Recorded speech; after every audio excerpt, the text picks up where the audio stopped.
I'm Jessica Coyle. This panel is on writing short fiction. So our authors are going to be talking about the craft of short fiction. Just to let everyone know, if you have any questions you'd like to ask based on their discussion, you can do that either through joining the Zoom webinar or through Bubonicon's Discord, and you can find the information for how to get to those at bubonicon.com.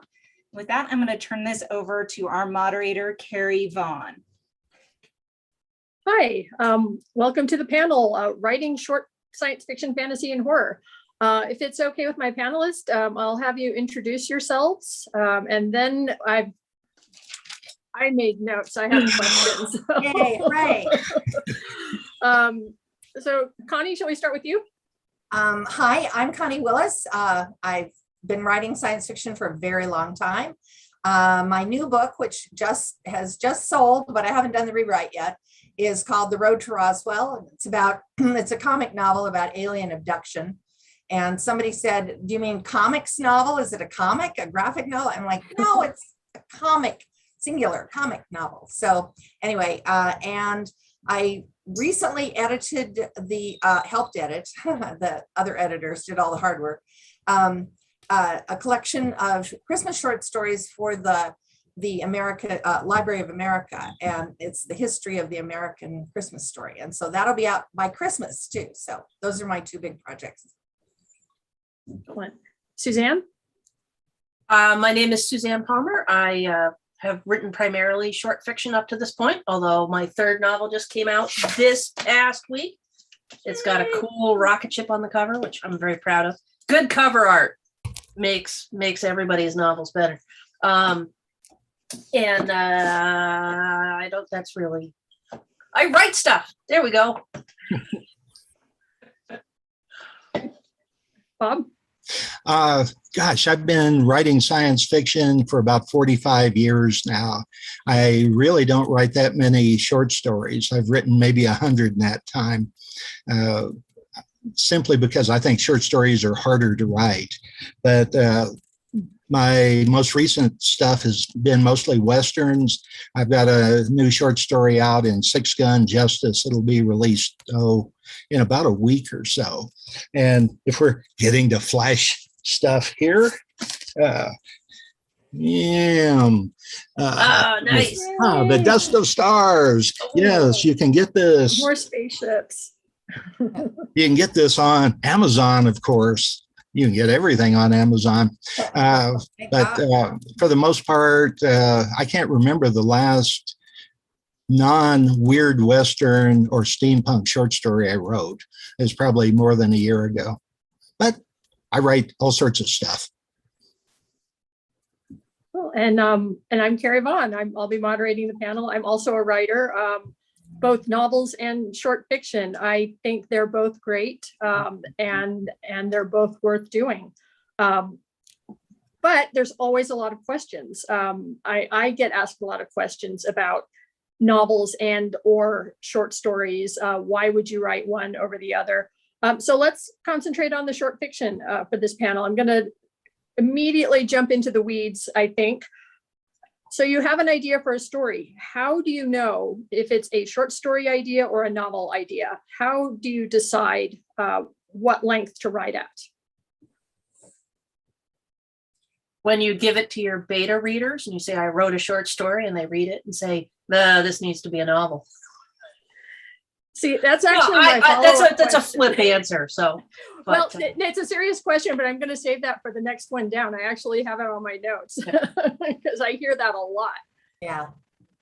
I in some ways, I think that it's all in the treatment, and you can take the same idea and do a novel or a short story, but you're really going to have to be focused to do it on the short story. And if it's not a big enough idea, or an idea that can stand being embellished and having subplots and lots of characters and things, you could, die in the sand 5 or 6 chapters in, and then you realize, oh, that was just a short story. So I think there is a lot of trial and error there, but it is, a lot of it is just in the handling, what you're going to do. And my experience is with workshops or beta readers always tell you that this should be a novel, because they don't know how to get it into the same amount of information into a much smaller package. And so sometimes they're right about that, and other times they're wrong. So. Well, I look at the idea and see how many characters are going to be required to develop it. In general, the short stories, you're not going to use more than 2 or 3 characters. In a novel, you can look at all the subplots and all the motivations of the characters, expanded into an entire universe if you have to. And that's why short stories for me are a lot harder to write than novels. I find it very hard to do an entire universe in 6,000 words. And as a result, it's one of those things where I spend more time writing a short story than I would 5 or 6 chapters in a book. Well, and I think writing a short story in any of the categories that this panel is about is harder than writing a mainstream short story, because you have so much background that you have to include. You're not writing in a world that everybody automatically recognizes and knows. You're going to have to explain the background. You're going to have to explain, if it's a fantasy, you're going to have to explain the magic and things like that. And means that you have to do a lot more in a very short space.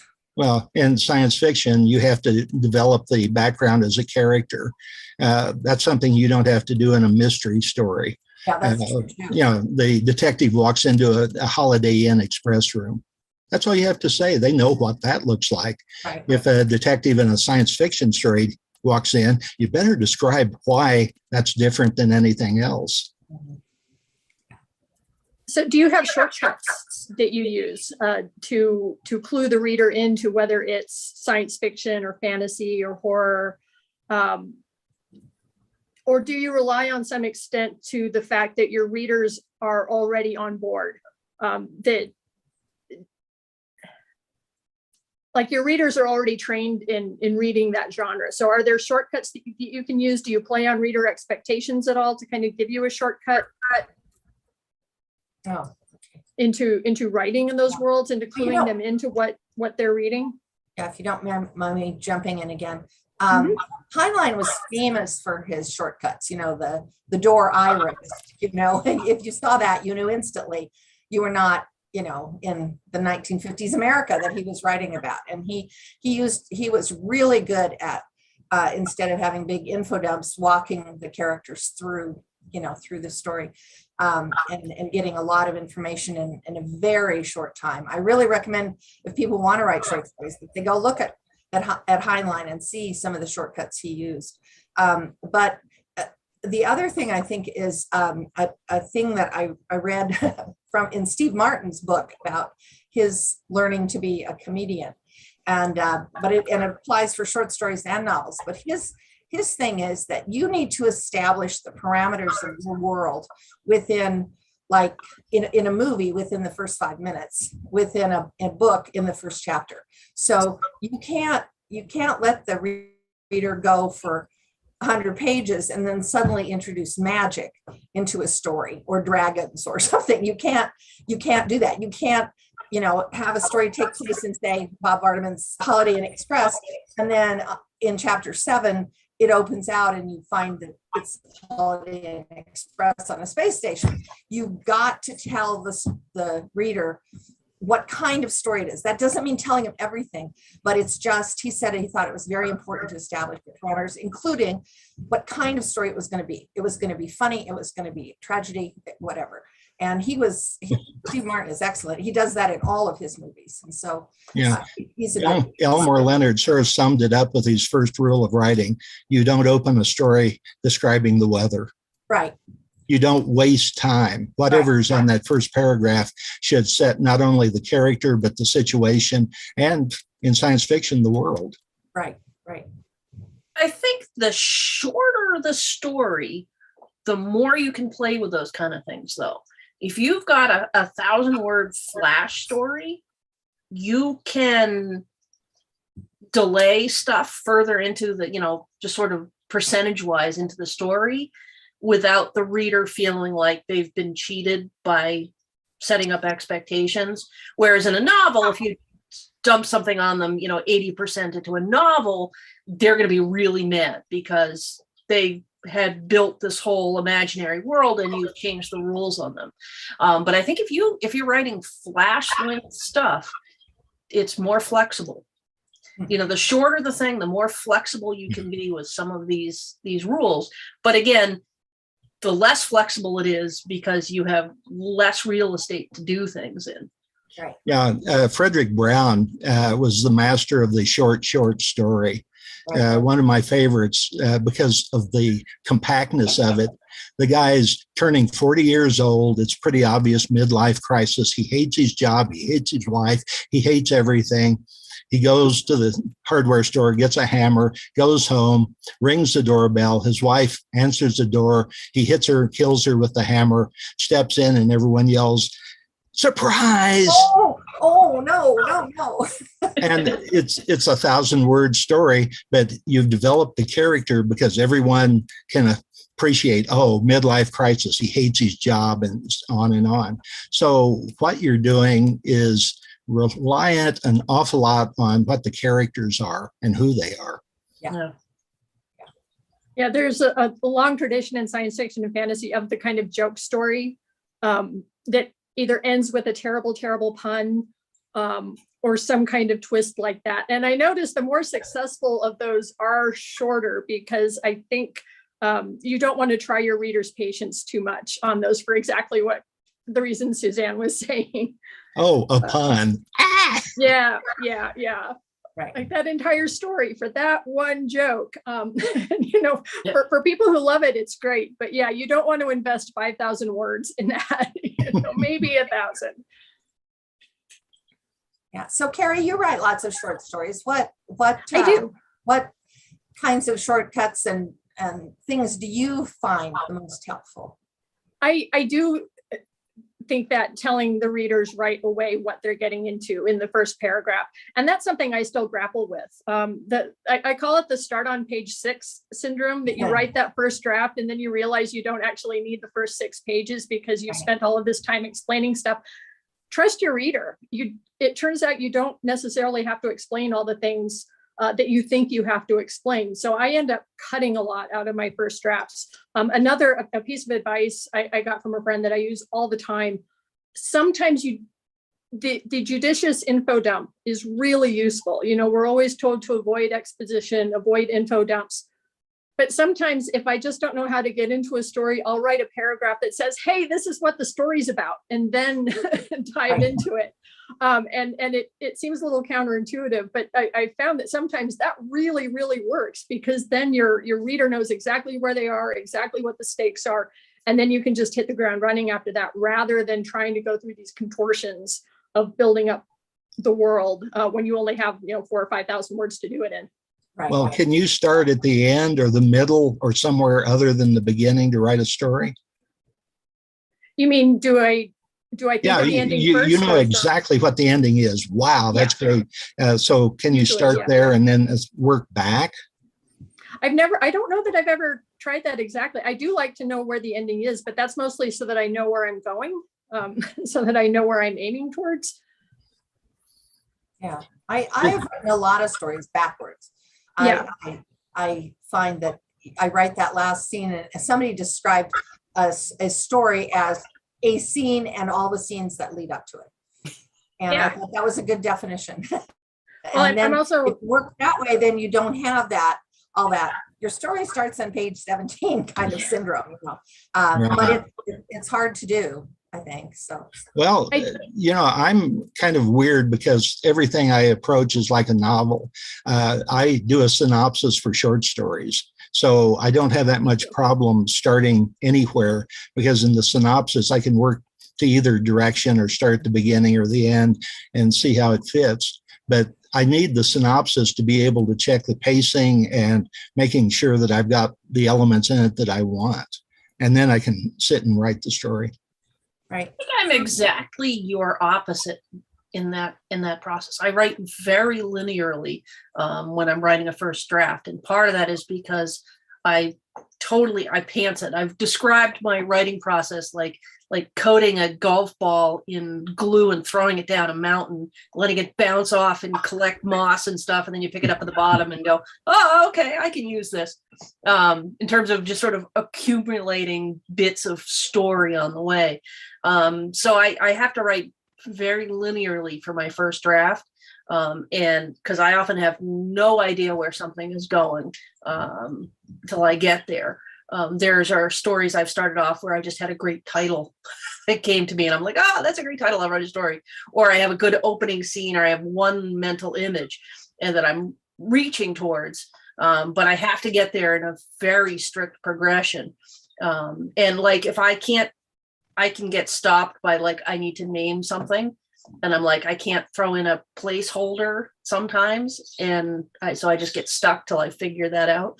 So for me, it's very different in terms of, it would be helpful to have a synopsis sometimes going forward. Do you find that you have to do a lot of revising then? Do you do a lot of editing on your stories? It's interesting. When I first started writing, I had to do a huge amount of revision. And a lot of that was pacing and just the way the language flows in things. And I've gotten better at that over the years, enough that even though I completely pants things, I can start a story and within, a page, just from the way the words are falling onto the page, I can make a guess at what the word count is going to be. I can look at it and go, okay, this is a short story, this is a novelette, this is a novella. Just from sort of the way the words, how fast the words want to flow. And I never used to, that did not happen in the beginning. But yeah, it's sort of a much more organic, disorganized process. So probably the linear thing is compensation for how incredibly ADHD and disorganized everything else is about the writing process. You were shaking your head there, Connie. What's your process like? That's just not, I can't do that. And I revise enormous amounts of every scene, and not just rewrite scenes, but dump scenes and double scenes and take everything out. And once it's written, then move it around so that it works better. And I've never, ever, somebody told me early on in my career, oh, don't worry, when you get better, you will not have to revise. This is never going to happen to me, because I've been writing for a very, very long time, and I still do major revisions. And I know my editor in the next week or two will have major revisions on this novel, which I have already revised extensively. So the one thing I find it's not a difference in novels. It's not a complete difference in novels and short stories, because I think you should do it in novels too. But in short stories, really everything has to have more than one function. You can't afford to have a character building scene. You can't afford to have a plot moving forward scene. You can't afford to have a background scene. They've got to all be the same scene, and everything has to be doing double and triple and sometimes quadruple duty, and for you to be able to get it in any kind of decent length. So, and that makes, and when it works, it's great, because then it's just this gorgeous piece of work, like a little Fabergé egg or something, but and I think it's true in novels too. I mean, I always point to War and Peace, which is 1,600 pages long or something. It's massive. And but Tolstoy does not start out with a long history of Russia or the backgrounds of his characters. They're at a party. Napoleon is on his way before the end, and they're talking about how close he's getting. Do you think he'll get anywhere near Moscow? Oh, no, not at all. Within 5 or 6 pages, Natasha has run off with someone and they're chasing her in a sleigh. And the whole book is like that.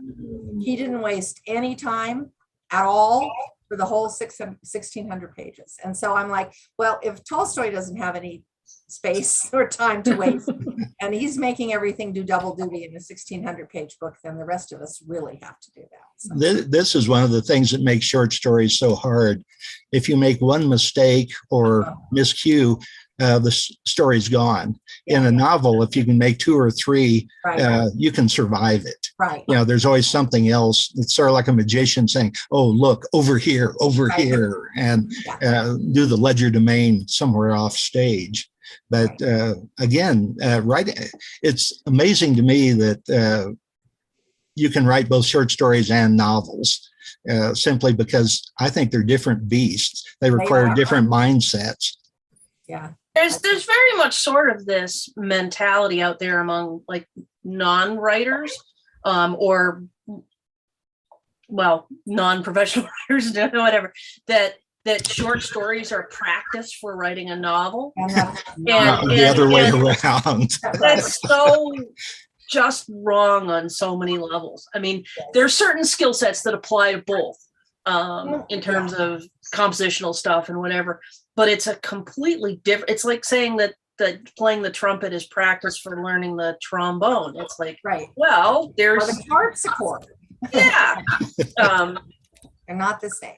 Yeah. It's, you know, it's a very different practice, and it's you can't approach them both in the same way. Yeah, I wonder if there's that perception, just because, especially in science fiction and fantasy, so many writers are told to start with short stories, and that's how you break in. Because that's what I did. I started with short stories, and as I did more writing and as I got more experience, the stories got longer and longer and longer and more mature and more interesting and more complicated. And then one day I had written 30,000 words and realized I had written a novel. I wrote my first novel by accident, which I highly recommend, by the way, because it completely removes the stress of writing your first novel. But I wonder if that's because they are completely different things. And that's kind of why I led off with the question that I did, because I find that if you can develop the instinct to figure out like which ideas would be better suited for short stories versus novels, it can be really helpful. Right. Well, and I think the other thing is I have recommended to young writers that they write short stories, simply because if they have never written anything and they're starting and they usually it's not a novel, it's usually a trilogy of 45 volumes that they have sketched out in their head. And the reason I recommend that they work on short stories is that their writing skill will improve so much from the beginning of that project that they have in mind to the end, that then they will have to rewrite the entire first 9/10 of it. And so if you write a short story, you're much closer to being the same writer at the end and the beginning, and you can actually, do it within, you're developing, but you're not developing in a project that just goes on and on and on. And so but it's not the same as practice at all. I agree that the short story is harder to write. Yeah, I don't follow the markets that closely for short stories anymore. But when I started, there were lots and lots and lots of markets, and I don't think there are anymore. The magazines are essentially dead. Anything that you do has to be electronic, probably, or webzine or whatever. And the only benefit I see the net giving there, it may have saved the novella and possibly the novelette, because back in the day, nobody was going to publish 2 or 3 of those in a single magazine, one maybe, and then 6 or 8 short stories. Now, at least it's possible because the length doesn't matter anymore. The number of electrons you've got to count doesn't change that much. Yeah, I think really is. Sorry. Oh, no, go on. I was going to say, I think there really is some thriving short story markets out there. And in particular, there's thriving markets for a lot of the non-traditional writers. So like Faya, Lit, Fireside, Uncanny are publishing a lot of works by people that aren't part of sort of the traditional mainstream writers, by which I mean, white, older, us. but but a lot of the really groundbreaking stuff that's being written out there is in short fiction and is in a lot of these magazines. And I recommend if you like reading short fiction, which I've developed a taste for because I started writing it. There's some fantastic stuff out there. Yeah, I think there's actually a pretty robust short fiction market out there, but a lot of it is online now. Yeah. But yeah, there's. And what does it pay? Short.com pays like 25 cents a word. Whoa, yeah. So. Yeah, Clark's World pays, I think, 8 or 9 cents a word. Asimov's is up. They're all pro rate. Asimov's is a more traditional magazine, but yeah, Clark's World, Fireside, do really well. Yeah. Just a quick side note: we're getting reverb from somebody, so if people can hit their mute button when they're not talking, so we don't get as much of the reverb from the. I don't know if that'll help, but that was a suggestion. Okay. Woo, okay. How are we doing there? Okay, we touched on this a little bit, but I wanted to make sure we talk about it a little more because I hear this so often. The person who's trying to write short stories, I believe everybody can write short stories. I believe everybody who writes can write a short story. It's a skill that you have to practice like everything else. But I hear it over and over again. Somebody telling me they're not really a short story writer. Everything they write starts expanding into a novel. They give a short story to their readers, and their readers always tell them, oh, this should be a novel. Why is this a short story? It should be a novel. And Connie touched on this a little bit, like theoretically, everything can be expanded into a novel. So what is your advice to someone who either thinks they can't write short stories? Like what would you tell them to maybe practice on or work on or look at? And what do you do? What's your response if you are always told that this short story should be a novel? How do you, should it be expanded into a novel, or how do you lock down those impulses to expand everything into a novel? Okay. Well, I was like you, Carrie. My first novel was an accident. Okay. I had taken Lincoln Streams, which was a novella at that point, to workshop, and everybody kept saying, no, this needs to be a novel. They always told me that. And I always just went home and fixed it all, and it was still a short story or a novelette or whatever. But in this case, all of the questions I got were major questions about, I don't understand this. I need to know this. I wish I knew more about this, and I could tell, I thought, there's no short way I can do any of that. I can't go back and insert a half a sentence and solve this problem. So then I made it into a novel, but I didn't just add stuff into it or make it longer. I went back and started over from scratch because the chapter structure is completely different from the structure of a novella. And stuff. So, but in other cases, I think a lot of it depends on the kind of questions you get. And if you get a question of, well, I don't know, I don't understand why the hero is acting this way, or I don't get where did the gun come from, or whatever the questions are. You need to, if you're a person, you have to resist the impulse of, oh, I need to add a gun scene, or I need to add a motivation scene for my hero. What you need to do is probably add 4 words in a sentence that you already have, or insert a sentence somewhere and clear up that problem. And if you find that the questions people are asking can be solved by doing that, then you don't really have to expand it at all. And I think you should stick with your own judgment about whether it should be long or short. But I think it's when the questions are things that you wanted in there yourself. Like every question they asked me about Lincoln's Dreams was something I thought I was communicating, and I wasn't. And I realized I had much more to say about these things, and that the only way to do it was to turn it into a novel. It was still a very short novel, but it was a novel. So Suzanne or Bob, do you have? I think, and also sometimes there are questions you don't want to answer. You there are times when you've written something and you want to leave something ambiguous. And there are some readers who will be incredibly frustrated by that. But sometimes that's kind of the point of the story, So some of it is trusting yourself, but not trusting yourself too much in terms of communicating what you want to communicate. I think it depends as much on you as a writer. Do you want to write a novel, or do you want to write more short stories? Right.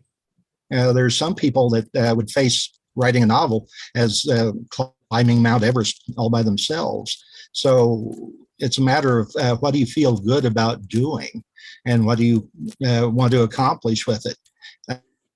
After all, you'll never please everybody that's reading your story, ever. The best you can do is have lots of people that like it. And I would also say, how much time, not like you said, do you want to write a novel or do you want a short story, but how invested are you in this story? If it's a story that you really care about and you really had important things to say, and you feel like it's worth the time and effort to be able to say them, then I would say that's the time when maybe you're looking at a novel. If this is something where you basically said all you want to say, you can clear it up and you don't really have anything else to say once you've cleared up these problems of where the gun came from and why the hero did this, and then you're done. And if you feel done, then the worst thing you can do, I think, is expand it into a novel. And the worst thing you can do if you have a novel that you feel is done, because you're going to always have people say, this should be a series, this should be a trilogy. Yeah. Oh my God. When's the sequel coming out? Oh my God. After I wrote, this is a true story. After I wrote Doomsday Book, somebody came up to me and said, here's what I envision. Oh no. I envision Kivrin going to different periods of history and having different diseases. So the example he gave us, he said she could go to the Panama Canal and get yellow fever.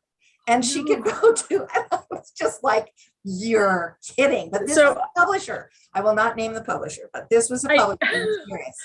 I try to take that as love. Like I have a novel that literally ends with the end of the world, like all of history and mythology reset. And I get asked about sequels to that. And it's like the one book I've written that there's no sequel. Like literally history ends at the end of that book. Like this is why Shakespeare kills everybody at the end of his tragedies. Everybody, not just the hero, but everybody. I take it as such a compliment that they want to spend more time with these characters, that they love the characters so much. In terms of like how to shut something down and keep it a short story. So I had a short story nominated for Hugo a few years ago, that game we played during the war, about a race of telepaths and a race of non-telepaths who are at war, and they play chess and stuff. When I initially had that idea, I thought it was going to be a novel. I wrote like 5 pages of notes about the entire histories of both of these cultures and how the war started and how it was all going to go. And then I shut the file down and didn't look at it again for like 6 years. Because it turns out I wasn't interested in the war. I wasn't interested in the big sweep of history. I was interested in these 2 characters and how they meet up again after the war. That wasn't a novel. That was a short story. So even though I hear all the time, like, oh, this could be a novel. And I'm like, yeah, it could be a novel, but I wasn't interested in adding all of the stuff that it would have taken to turn that into a novel. I was really just interested in these 2 characters and their relationship. And I could do that in 7,000 words. Like I didn't need 100,000 words to tell that story. So for me, if you're hearing that from a lot of other people, oh, this should be a novel, this should be a novel. You kind of have to shut those voices down and look at, why did you actually write this story? What is actually the core and the heart of this story? And like Bob was saying, it's often the number of characters and the number of issues. If you just have a couple of characters and a couple of issues, often there's no reason to kind of expand those. And by the same token, if you find that you're constantly kind of adding things to your short stories, you have to stop. Like there's a point where if you want to write a short story, you have to stop adding things. You have to focus in on that one little thing. Right. You asked what you can do if you're, trying to figure out short story or a novel. One thing I would recommend is watching movies of favorite books, much longer books, and seeing what they did to get it down to a manageable length. We just watched the Keira Knightley movie of Pride and Prejudice. Oh, yeah. As opposed to the 6-hour Colin Firth and version, which, it's like, okay, 6 hours. They managed to get this down to a little under, I think, 2 hours. I was really impressed, but they stripped out a lot of stuff, which of course is a Jane Austen fan. I don't want them to strip out anything, but I was just fascinated by what they chose to leave out and what they felt they had to keep in. And I think you could have made a totally different set of choices too, and left out a whole bunch of other different things. And all of that, I think, is really good practice for figuring out how you put your stories together, watching what other people do. So I think also there's a writer's board called Absolute Right.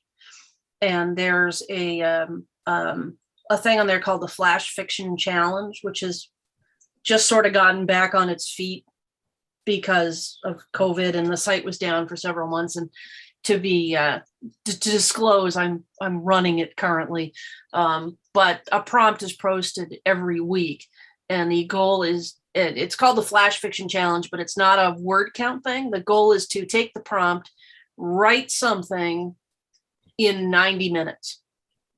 And just give yourself that one. I mean, if you could write a novella in 90 minutes, go you.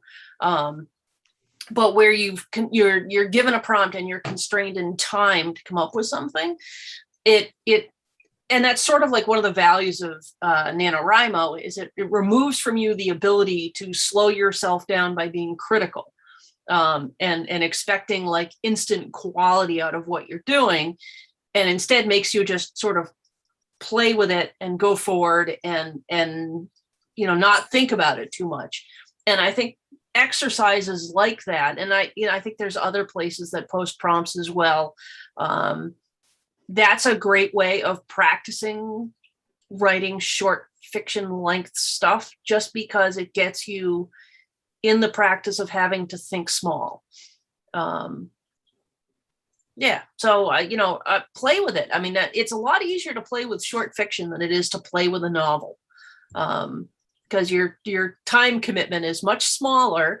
And if you decide to give up on it after you've written, 5,000 words, it's going to hurt a lot less than giving up on something that you've written 80,000 words. And you can practice endings. For the novel writers who get bogged down in the messy middle and then lose interest and then start over with a new novel and then get bogged down in the messy middle. Short stories are a way to practice finishing, which I think is really valuable. Yes.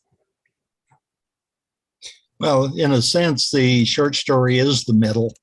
Right. You can do all sorts of wonderful things starting and ending, but for the most part, the majority of your story is indeed the center. That's true. So you're basically, it's that scene rather than that scene and all the stuff that led up to it. It's just that scene. Yeah. A lot of times in a short story. I also think for short stories, you really need to, Aristotle's unities don't work for all stories. He said it should take place in one place on one day, with one or two characters or something like that. And obviously, not every story can do that. But the closer you can get to the unities in a short story, the better off you are. If you've got 1,000 scenes, you're already in trouble because you've got to take some time just to describe where they are and to transition from one to the other. If you've got one big scene or a little scene and then a big scene, then you're in much better shape. Oops, we lost Bob. Can we unmute Bob? He can unmute himself. Yeah, he doesn't know he's muted though. Bob, you're muted. Okay. There we go. Am I back? Okay. You are. Never mind. I forgot what I was saying. Well, I love that idea though. I love that idea of the story being itself the center of a bigger story, because I think that's the heart and soul of short stories is you don't have to tell the big sprawling tale. It's the most critical moment in this character's life, right? You don't have to tell the character's entire life. You're focusing in on the most important thing, the thing that changes them. I think Ray Bradbury's short stories are so fantastic for that. as well. When I was a new writer, I loved Bradbury. I loved his language. I loved his atmosphere. And I was so convinced that I just had to be an atmospheric poetic writer, and I could be just like Ray Bradbury. And my workshop instructor, Jean Cavellos, very wisely said, analyze Ray Bradbury stories for plot. Mhm. And I'm like, plot, but nothing happens in that. Oh, But she was yeah, right. yeah. She was right. It's like you can have, a story like Homecoming, which is basically like the kid is sitting there watching his family. But all of the action is taking place inside his head. This story is about the moment he realizes he's never going to be like the rest of his family, and he has to be okay with that. And you get this kind of great mental shift. And all of it in like 2,000 words. And it's fantastic. So I love that idea of the story. You can zero in on things in a way that you just can't with novels. Right. But it still has to be a discrete story. Oh, yeah. But it's got to be a satisfying arc. I see, frequently I see people writing, they want to write a longer thing, and they have this one scene from their longer thing. And that doesn't necessarily constitute a short story. It's a slice of a bigger piece.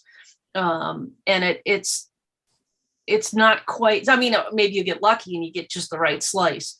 But you have to be very mindful about how you're taking, what you're excluding from, what's around the story, but not in the story, versus what's actually there. Yeah, we used to have a bunch of people in workshop who would say, I don't really write short stories. I write vignettes. Oh, yeah. And we would say a vignette is a failed short story. You don't have a complete short story here. You need to have a story arc of some kind, or else it's not a story. Well, I don't really believe in stories. Okay, but then fine, but you're not a short story writer. It has to have an arc. And the trick about Bradbury is, because he's such a great stylist, you don't notice the plot, but it's totally there in every single one of his stories. Yeah. Well, again, this is one of the reasons I think it's nice to have a synopsis for, let me lower hand there, a synopsis so that you can see what you've got, see what you need, see what needs to be added. And you're right about Bradbury. Talk about a ethereal, I guess is the way I would put writing his stuff. And one of the reasons I don't like literary fiction so much, it's a slice of life. It doesn't start anywhere in particular. It doesn't end anywhere in particular. It doesn't really seem too revelatory about what's going on. I really prefer something that's telling me that this is the end. And I've enjoyed the journey getting there. I think that was Joyce's fault. And when he wrote The Dubliners, it was like, these are just slice of life stories. His weren't. They always had an epiphany in them. They were maybe a little epiphany. It wasn't a big earth-shattering thing, but there was an epiphany there, which is a story arc. But then all the people who copied Joyce, they left that part out. And then I feel that way about The Great Gatsby too. Yeah, and then they just kind of blah. Yeah. So are we ready for questions? I think we've got some questions on the thing. I'm going to let Jessica. Can you read out the questions for us, or sort through them? We have questions. So the first one is, what advice do you have for writers whose works trend towards flash fiction, so less than 1,000 words, and isn't typically long enough for a short story submission call? So I feel like Suzanne was just talking about flash fiction. So I don't know, Suzanne, if you have a thought. Yeah, I was going to fling that straight to Suzanne. Yeah, because there are flash markets out there. Most of them are on, like Daily SF, which sends a short story to your inbox every day. There's flash fiction online. I'm not sure if they're still alive or not. There used to be this wonderful one called Nanoism that may or may not still exist, that only publishes Twitter length fic. And writing an entire story that fits in a tweet, a single tweet, is its own challenge. And briefly, there was a market that they had, I think, a 30-word cap for your short story, and they would write it, if you were accepted, they would write it with fabric paint on a square of cloth and safety pin it to the back of a punk who would walk around New York City wearing your story on their back for a week. And I never sold them anything, and I was like, no, I want this. But they're out there. If you're not familiar with some of the market search engines, there's a thing called the submission grinder. I can find a link for that and throw it in the chat. There's Duotrope, but they have sort of a pay model, which has which daunts some people. Let me see if I can find the submission grinder. But you can look up markets by length and by genre, and search out markets that are applicable to you. And, you know, they will tell you their pay rate.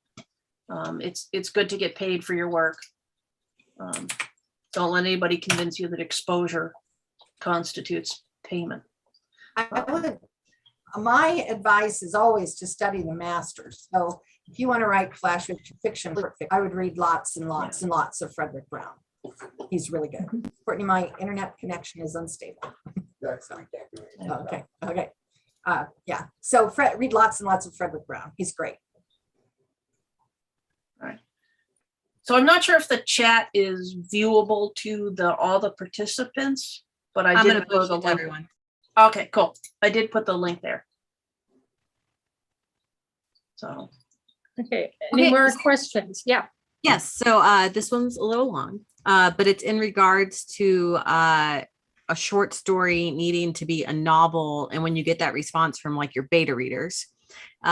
So how much do you think is it that readers nowadays expect more immersion from their fictional world, as opposed to back in like Edgar Allan Poe's day, when they they were expecting shorter? So is that just a historic change, or do you think that it's just a difference between, has this been affected by serialized television and things like that? One thing I ask people when they tell me that they're not comfortable writing short stories and that their short stories always end up getting expanded is, do they read short stories? Right. If you want to write short stories, you need to read short stories as well. And I think that there is a sense of just, have you internalized the form? Do you have a sense of what a short story looks like?